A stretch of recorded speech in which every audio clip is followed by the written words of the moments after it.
Sveiki, su jumis sveikinasi socialinių mokslų kolegija, SMK reporteris ir šiandien yra išskirtinė laida. Todėl, kad sveikinamės ne iš bet kur, o iš Litexpo parodo rūmų, kur vyksta Studijos 2016 paroda. Čia dalyvauja ir socialinių mokslų kolegija, stengiamės savo kolegijon pritraukti kuo daugiau žmonių.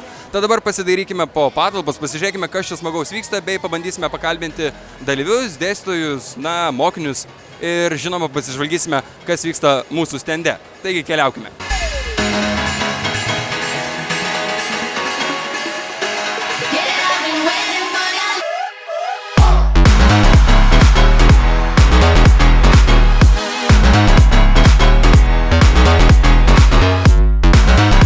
Ką manote apie šią kolegiją?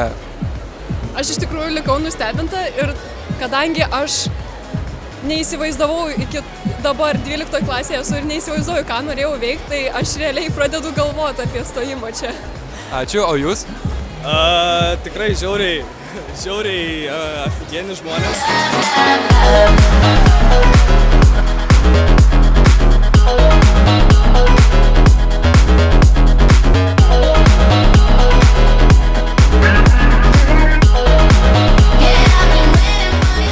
Tai kaip vertini parodos pradžią?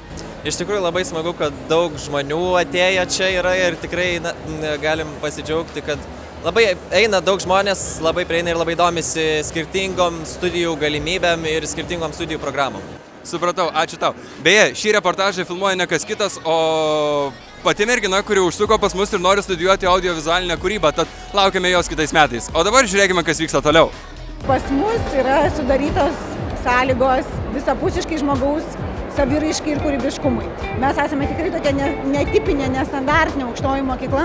Ne tik aukštoji mokykla, bet erdvė kiekvienam atsiskleisti, būti kūrybiškam, atsiriboti nuo daugelio barjerų, ribų.